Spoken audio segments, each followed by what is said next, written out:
हाय hello welcome back. हिटपल में आपका स्वागत है। मेरे को फाउंडर हिटपल मोहम्मद सलीम आपका स्वागत करते हैं। आज हम बात करते हैं लखनऊ की प्रॉपर्टी के बारे में, क्योंकि लखनऊ में प्रॉपर्टी तो बहुत लेते हैं, लेकिन प्रॉपर्टी लेने से पहले हम ये चीज़ें नहीं सोचते कि क्या देखना सही होगा और क्या देखना गलत होगा। क्योंकि अभी हम सबसे पहले बात करते हैं दोस्तों, तो यहाँ पर बात की जाती है कि जाके फ्रॉड के बारे में। आजकल लखनऊ में प्रॉपर्टी में बहुत फ्रॉड हो रहे हैं।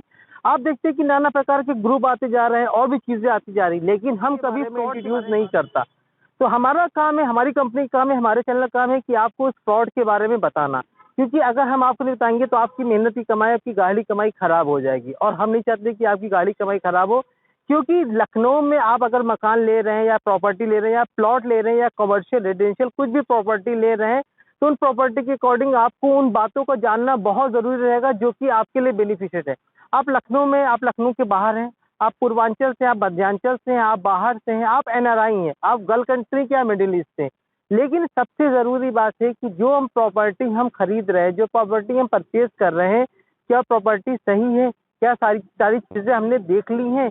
मैं ये नहीं कहता कि कोई बिल्डर खराब है, बिल्डर सारे अच्छे होते हैं, लेकिन हमारा काम है, हमारा दायित्व है उस प्रॉपर्टी के बारे में आपको बताना, और आपका काम है कि उस प्रॉपर्टी के बारे में सही अध्ययन। बात करते हैं टाइटल फ्रॉड के बारे में। ये कैसा फ्रॉड होता है जिसके बारे में हमें पता नहीं होता है कि इसका शीर्षक कौन है, यानी इस प्रॉपर्टी का मालिक कौन है।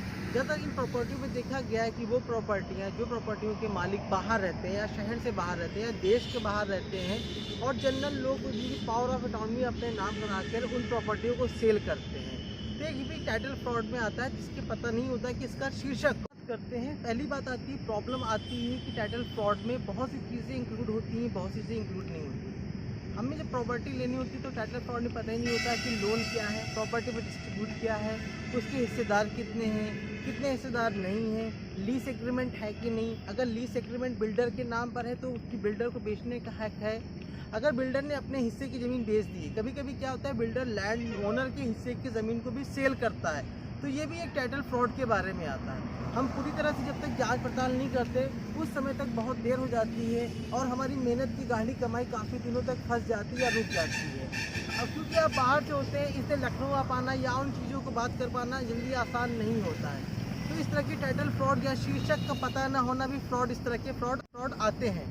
अंडर कंस्ट्रक्शन प्रॉपर्टियों में देखा गया है कि बिल्डर आपसे कहता है कि आप हमारा ये प्रोजेक्ट है, इसमें आप इन्वेस्ट कर दीजिए। आपको लगता है कि ये प्रोजेक्ट अच्छा है और इस प्रोजेक्ट में हमें इन्वेस्ट कर देना चाहिए, लेकिन आप पैसा लगा देते हैं। आप डाउन पेमेंट 10%, 20%, 25%, और कहीं कहीं देखा गया है कि 50% भी डाउन पेमेंट बिल्डर दे देता है। इस कंडीशन में क्या होता है कि हम डॉक्यूमेंट्स को चेक नहीं करते हैं और बिल्डर को चक्कर हो जाता है।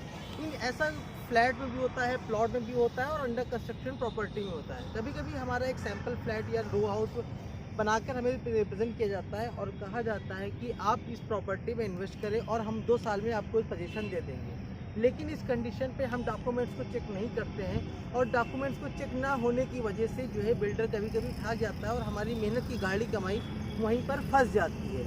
ये भी एक तरह से टाइटल फ्रॉड में का ही हिस्सा है और उसमें ही आता है। अगली बात हम करते हैं कि कभी कभी बिल्डर क्या होता है कि सिर्फ लेआउट प्रेजेंट पेश करता है। लेआउट का मतलब क्या हुआ, अच्छा कैटलॉग हो गया, अच्छा ब्रोशर हो गया, अच्छी वेबसाइट हो गई, लेआउट प्लान को पेश करता है। लेकिन लेआउट प्लान को पेश करने पर क्या हम उस फ्रॉड से बच जाएंगे, क्या हम उन चीज़ों से बच जाएंगे? नहीं, बिल्कुल नहीं बचेंगे। सबसे पहली बात होती है कि हम उस लेआउट प्लान को प्रॉपर चेक करें कि ये लीज पर ये ज़मीन है या ज़मीन क्या कहते हैं बिल्डर के नाम रजिस्ट्री है या एग्रीमेंट है, क्या चीज़ है, हम पहले चेक करें। हम सिर्फ लेआउट देख के अपनी गाढ़ी कमाई बिल्डर के हाथ में दे देना या प्रॉपर्टी में इन्वेस्ट कर देना, ये कहीं की अक्लमंदी नहीं है। क्योंकि हमारा वीडियो बनाने का सिर्फ मकसद ये है कि हम आपको अवेयर कर सकें और हम आपको उन जनरल प्रॉपर्टी और अच्छी प्रॉपर्टी के बारे में बता सकें जो कि आपको लेने का हक है और जिन्हें लेने का सपना आप लखनऊ जैसे अच्छे शहर में देखते हैं। लखनऊ में बढ़ती आधुनिकता को देख के हर कोई लखनऊ की तरफ अट्रैक्ट हो रहा है, लेकिन यहाँ पर बात इसकी की जा रही है कि क्या लखनऊ में जब आप प्रॉपर्टी आप लेने जा रहे हैं, या छोटी प्रॉपर्टी या बड़ी प्रॉपर्टी, कमर्शियल प्रॉपर्टी और रेजिडेंशियल प्रॉपर्टी हो, तो उस प्रॉपर्टी पे क्या हम उस प्रॉपर्टी को पूरी तरह से हम चेक करते हैं? हम चेक नहीं कर पाते हैं। कभी कभी क्या होता है कि हम खसरा संख्या, गाटा संख्या कहीं और होता है और प्रॉपर्टी कहीं और होती है, उसे भी एक तरह का फ्रॉड हम झेलने पड़ते हैं। कभी कभी क्या होते हैं कि म्यूनसिपल कॉर्पोरेशन या नगर निगम या नगर महापालिका के कुछ टैक्सेस ड्यू होते हैं उन प्रॉपर्टियों में, तो होता क्या है कि अगर आप प्रॉपर्टी को परचेज करते हैं तो ये भी एक तरह का लीन होता है। लीन का मतलब क्या हुआ कि अगर प्रॉपर्टी बिकती है तो सबसे पहले पैसे लेने का हक नगर पालिका या नगर पालिका को या नगर निगम को होगा, उसके बाद ही होगा। तो आप कहीं ना कहीं एक मुसीबत में पड़ सकते हैं, इसलिए आपको प्रॉपर्टी को अच्छी तरीके से चेक कर लेना। अभी लीन और रिस्ट्रिक्शन हो सकते हैं। लीन और रिस्ट्रिक्शन का मतलब हो गया कि एक आपकी प्रॉपर्टी है, अब उसको एक भाई सेल कर रहा है, दूसरा भाई सेल नहीं कर रहा है, लेकिन आपको पता ही नहीं है कि दूसरा भाई सेल क्यों नहीं कर रहा है। कभी कभी क्या होता है कि दूसरा भाई जो सेल कर रहा होता है उसका नाम ही नहीं चढ़ा होता है नगर निगम के रजिस्टर पर। तो ये आपको बहुत जानना ज़रूरी होता है कि नाम क्यों नहीं चढ़ा हुआ है। कभी कभी क्या होता है कि बिल्डिंग वायलेंस के केसेस भी होते हैं, कोर्ट में होते हैं, जो कि पेंडिंग होते हैं, जो कि बिल्डर या आपको जो प्रॉपर्टी सेल कर रहा है आपसे छिपाया जाता है। कभी कभी हाउस टैक्स, वाटर टैक्स और भी टैक्सेस की बाकी होते हैं, जो कि जो है मुकदमेबाजी होती है, जो कि फ्रॉड होता है, जो कि आपको पता नहीं होता है। ऐसी प्रॉपर्टी को लेने से पहले वो या सस्ती मिलेंगी, बहुत अच्छी मिलेंगी, और बिल्डर उनको इमीडिएटली सेल करने के लिए कहेगा। कभी कभी क्या होता है रैपिड सेल करने की बिल्डर बात करता है, अरे सर आपकी 10 प्रॉपर्टी यूनिट्स हैं, उसमें से 8 सेल हो चुकी, 2 बची हैं। आपको अप्रिशिएट करता है कि आप जल्दी लें। अभी क्या होता है कि इस चक्कर में हम सस्ती प्रॉपर्टी सोच के उस प्रॉपर्टी पर इन्वेस्ट करते हैं और वो प्रॉपर्टी हमारे साथ में हम फंस जाते हैं। तो ये बहुत सोच समझ के प्रॉपर्टी लीजिए, जहाँ भी प्रॉपर्टी आप कर रहे हैं उसकी गहन अध्ययन कर लीजिए, क्योंकि इस तरह के फ्रॉड होना बहुत ही आम बात है। और इन फ्रॉड से बचने के लिए हम प्रॉपर इन्वेस्टिगेशन नहीं करते, क्योंकि हमें लगता है कि जो हम जो कर रहे हैं सामने वाला बता रहा है वो बिल्कुल सही है, जबकि सही नहीं होता है। कभी कभी क्या होता है हमारे बहुत से भाई हैं जो कि बाहर रहते हैं और अपना पैसा लगा देते हैं, लगाने के बाद फिर उनको हमेशा के लिए अफसोस होता है और साल दर साल वो मुकदमेबाजी में फंसते चले जाते हैं। तो ऐसी प्रॉब्लम को सॉल्व करने के लिए हम वीडियो बनाने का हमारा मेन मकसद होता है। रिस्ट्रिक्शन ऑफ अलाउंसेस में होता क्या है कि आपने कोई फ्लैट लिया, फ्लैट लेने के बाद आप उस फ्लैट की बालकनी में कुछ भी नहीं कर सकते, उसको कवर्ड नहीं कर सकते, अपनी पार्किंग एरिया में कुछ नहीं कर सकते। तो इसको भी जानना बिल्डर से बहुत ज़रूरी होगा। आप आगे पोर्च को डेवलप नहीं कर सकती, आप अपने रैम को डेवलप नहीं कर सकते, तो ये भी रिस्ट्रिक्शन ऑफ अलाउंसेस होता है। दूसरे अगर हम बात की जाती है तो इजीमेंट राइट ऑफ वे, अगर आपका प्लॉट है और आपके बगल में कोई प्लॉट है, अगर उस प्लॉट पे जाने का रास्ता नहीं है तो आपको उस प्लॉट का रास्ता देना पड़ेगा। इनकेस अगर गवर्नमेंट का कोई प्रोजेक्ट, आपका प्लॉट हाईवे पर है, आपके प्लॉट के नीचे से कोई गैस पाइपलाइन गई हुई है, आपके प्लॉट के नीचे से कोई ऐसा बिजली का पोल स्टैंड किया गया है, या आपके बगल के हाईवे निकल रहा है या रेलवे लाइन या ट्रैक निकल रहा है, तो उस कंडीशन पे गवर्नमेंट आपके प्लॉट का कुछ हिस्से को एक्वायर कर सकती है। अगर उस प्लॉट पे दाखिल खारिज आपका नहीं हुआ है तो आपको मुआवजा भी नहीं मिलेगा। तो हमें ये पता करना बहुत ज़रूरी होता है कि इस प्लॉट पे आपका जिस एरिया में आप परचेज़ कर रहे हो, प्रॉपर्टी कर रहे हो, उस एरिया में कुछ आपका जैसा रिस्ट्रिक्शन या इन फ्यूचर कोई प्लान तो गवर्नमेंट का नहीं है। अगर है तो मेरी राय है कि आप उन प्रॉपर्टी को ना लें, वरना आपकी मेहनत की कमाई को प्रॉब्लम पड़ सकती है, क्योंकि फिर वो गवर्नमेंट उस पर अप्लाई करेगी और आप कुछ नहीं कर पाओगे, क्योंकि गवर्नमेंट एक्ट में ये चीज़ें आती हैं और ये चीज़ें बिल्डर कभी नहीं लाता। तो ये चीज़ें आपको खुद सर्च करनी पड़ेंगी, क्योंकि इस तरह की प्रॉब्लम में आप पड़ सकते हैं। कभी कभी होता क्या है कि अंडर कंस्ट्रक्शन प्रॉपर्टी को लेने से पहले हम कुछ बातों का ध्यान रखें कि बिल्डर और प्रॉपर्टी ऑनर का जो है इसमें परसेंटेज क्या है, जो कि एग्रीमेंट पर लिखा होना चाहिए। दूसरी बात क्या है कि लैंड रिकॉर्ड यानी खसरा खतौनी को भी आप जो है आप चेक करिए, उसका 15 साल 60 साल भी आप उसको चेक करिए।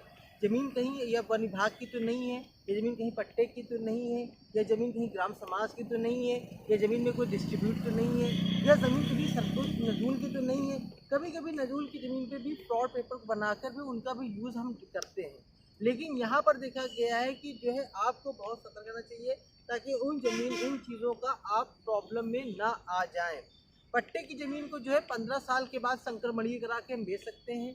यहाँ पर प्रॉब्लम आती है कि जब हम उन चीज़ों का गहन अध्ययन नहीं करते हैं तब प्रॉब्लम आती है। अभी चूँकि आप देख रहे हैं कि लखनऊ बहुत जल्दी डेवलप कर रहा है, तो इन चीज़ों को हम नज़रअंदाज कर देते हैं, और नज़रअंदाज करने के बाद सबसे बड़ी प्रॉब्लम ये आती है कि हमें भी उन चीज़ों का खामियाजा भुगतना पड़ता है। स्वयं अपने पैसे हैं उनमें CLU होता है, यानी चेंज ऑफ लैंड यूज़, इसको बोलते हैं हम CLU बोलते हैं। CLU change of land use हुआ है कि नहीं हुआ है, उन चेंज ऑफ लैंड यूज़ के बारे में आप देखिए, आप पढ़िए। कभी कभी क्या होता है कि हम प्रॉपर्टी सेल करते हैं और उसका कोई जेन्युइन वारिस हमें नहीं मिलता, लेकिन कुछ समय के बाद में वारिस आ जाता है, तो उस कंडीशन पे वो दावा करता है, फिर कोर्ट घूमने जाता है।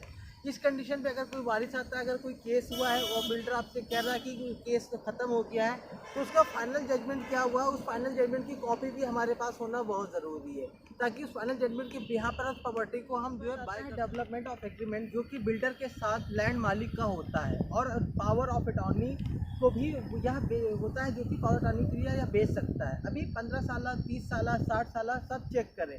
पावर ऑफ सेल डीड क्या है, कन्वेंशन डीड क्या होगी, गिफ्ट डीड है, विल डीड है। जब प्रॉपर्टी सेल होती है तो इस तरह की डीड को चेक करना हमारे लिए बहुत अत्यावश्यक है। तो मेरा वीडियो आने का मकसद, मैं बार बार आपसे कह रहा हूँ, कोई बिल्डर ख़राब नहीं होता है।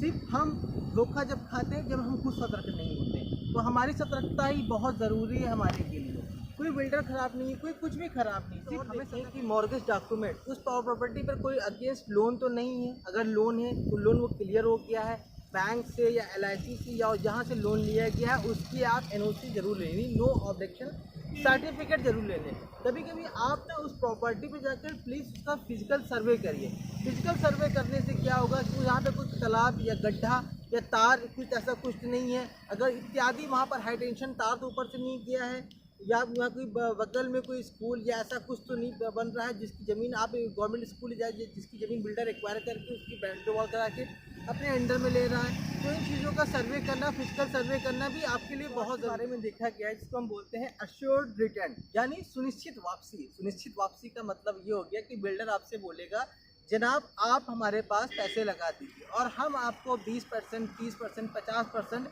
और कहीं कहीं पर देखा गया 70% का भी हम आपको निश्चित रिटर्न देंगे। अब आप अपनी मेहनत की कमाई उस पैसे पे लगा देते हैं, लेकिन वो आपको PDC दे देता है, यानी पोस्ट डेटेड चेक भी आपको दे देता है। अब प्रॉब्लम कहाँ पे स्टार्ट होती है? प्रॉब्लम स्टार्ट वहाँ पर होती है जहाँ पर आप सोचते हैं कि चेक हम लगाएं बैंक में, और उस जगह बैंक में चेक लगाने के बाद होता क्या है कि चेक बाउंस होने लगती है। अब आपकी टेंशन बढ़ने लगती है, फिर आप केस करते हो या कोई लीगल एक्शन लेते हो तो बिल्डर अपने आप को दिवालिया घोषित कर देता है। उस कंडीशन पर वो आपका देनदार नहीं होता है। तो इस तरह के फ्रॉड को आप पता करें, चेक करें। हर जगह ऐसा फ्रॉड नहीं होता है, लेकिन पहले आप बिल्डर का ट्रैक रिकॉर्ड देखें कि बिल्डर ने लास्ट स्कीम में लोगों का पैसा दिया है नहीं दिया है, पैसा वापस हुआ है कि नहीं हुआ है। उन लोगों से मिलें, उन क्लाइंट से मिलें, उनसे बात करें कि बिल्डर का ट्रैक रिकॉर्ड कैसा है। ट्रैक रिकॉर्ड करने के बाद ही उस बिल्डर पर यकीन करें और इन्वेस्टमेंट करें। एक आप बिल्डर के साथ एग्रीमेंट कर लें जिसमें कि आप जिस प्रकार का एग्रीमेंट करेंगे उस प्रकार की, अगर आपके पैसे की या आपकी ज़मीन की कोई भी हानि या क्षय होता है या इंक्रोचमेंट या अतिक्रमण होता है तो उस कंडीशन पर आप बिल्डर देनदारी आपकी पूरी होगी। कभी कभी क्या होता है हमारी लैंड पर इंक्रोचमेंट भी होता है। इंक्रोचमेंट का मतलब हो गया अतिक्रमण, कि आपकी जो लैंड है, आपकी लैंड बीच में इधर प्लॉट मकान बन रहा है, इधर मकान बन रहा है, उसने 1 फीट आपकी जगह बढ़ा ली, उसने 1 फीट आपकी जगह बढ़ा ली, तो आपकी ज़मीन पे इंक्रोचमेंट हो गया, यानी अतिक्रमण हो गया। कभी कभी क्या होती है जब लैंड बहुत दिन तक आपका प्लॉट खाली पड़ा रहता है या बिल्डर प्लॉट खाली पड़ा रहता है तो उस पर कुछ अवैध कब्जा या भूमाफिया कब्जा कर लेते हैं। इस कंडीशन पर आप तो अपना काम छोड़ के उनसे झगड़ा करेंगे नहीं आप कोर्ट केस होना चाहते हैं, तो पहले आप फिजिकल सर्वे कर लें, उन चीज़ों के बारे में सुनिश्चित कर लें कि ये इंक्रोचमेंट कहीं अतिक्रमण का शिकार तो नहीं है कि कम पैसे में आपको बेचा जा रहा है। तो इस चीज़ों को जानने के लिए बहुत सी चीज़ें हैं। आप जाके खसरा खतौनी निकालिए, आप जाके किसी अच्छे लॉयर से मिलिए, आप किसी रियल एस्टेट एक्सपर्ट कंसल्टेंट से बात करिए, क्योंकि आप थोड़े से पैसे लगा के आप एक बहुत बड़ी मुसीबत से बच सकते हैं। तो हमारा वीडियो बनाने का मकसद सिर्फ यही रहा है कि हम आपको अवेयर हैं। इससे बहुत से टॉपिक है क्योंकि वीडियो काफ़ी लंबा हो जाएगा और आपका टाइम भी वेस्ट होगा, तो इसलिए मैं आपसे कह रहा हूँ कि हमारे साथ आप जुड़े रहिए। लाइन पे दिए नंबर पर आप कांटेक्ट कर सकते हैं, ये हमारा नंबर है। अपनी प्रॉपर्टी खरीदने और बेचने के लिए आप हमसे कांटेक्ट कर सकते हैं, लेकिन जो प्रॉपर्टी को हम उन्हीं प्रॉपर्टी को शो करेंगे या उन्हीं प्रॉपर्टी के बारे में वीडियो बनाएंगे जो प्रॉपर्टी पूरी तरह से क्लियर होंगी। हम हर प्रॉपर्टी की वीडियो नहीं बनाते हैं क्योंकि हम नहीं चाहते कि हमारे चैनल के माध्यम से हिटपल जो कि एक जेन्युइन चैनल हो रहा है, इसके माध्यम से आपको कोई प्रॉब्लम करनी पड़े। पहले हम प्रॉपर्टी को चेक करते हैं, सर्वे करते हैं, इसके बाद ही हम अपने चैनल पर शो करते हैं। अगर आप प्रॉपर्टी को सेल करना चाहते हैं या प्रॉपर्टी को खरीदना चाहते हैं तो नीचे दिए गए नंबर पे आप कॉल कर सकते हैं या हमको आप ईमेल कर सकते हैं। ईमेल एड्रेस आपको स्क्रीन पे शो हो रहा होगा, लखनऊ में प्रॉपर्टी खरीदना है या लखनऊ में प्रॉपर्टी को बेचना है, आप लखनऊ के हैं या लखनऊ के बाहर से हैं, आप इंडिया के हैं या इंडिया के बाहर से हैं, कहीं पर भी हो, हम आपको एक जेन्युइन प्रॉपर्टी, हम आपको एक बजट में प्रॉपर्टी प्रोवाइड कराएंगे। सबसे बड़ी बात क्या है कि उस प्रॉपर्टी को हम पूरी तरह से जांच परख कर ही आपको शो करेंगे, ठीक है। तो गलती हमसे भी हो सकती है, गलती आपसे भी हो सकती है, तो हमारा दायित्व है कि हम प्रॉपर्टी को अच्छी तरह से सर्च करें और आपका दायित्व है कि आप उस प्रॉपर्टी को अच्छी तरह की तहकीकात करें, तभी इस प्रॉपर्टी में आप इन्वेस्ट। वीडियो को शेयर करिए, ज़्यादा से ज़्यादा लोगों के पास पहुंचाइए, क्योंकि हो सकता है कि जो प्रॉपर्टी खरीदना चाह रहे हैं या प्रॉपर्टी जो खरीद रहे हैं उनको ये वीडियो शेयर करिए, ताकि उनकी कहीं ना कहीं आप मदद कर सकते हैं। तो प्रॉपर्टी खरीदने के लिए या बेचने के लिए आप हमसे कांटेक्ट कर सकते हैं। नमस्कार।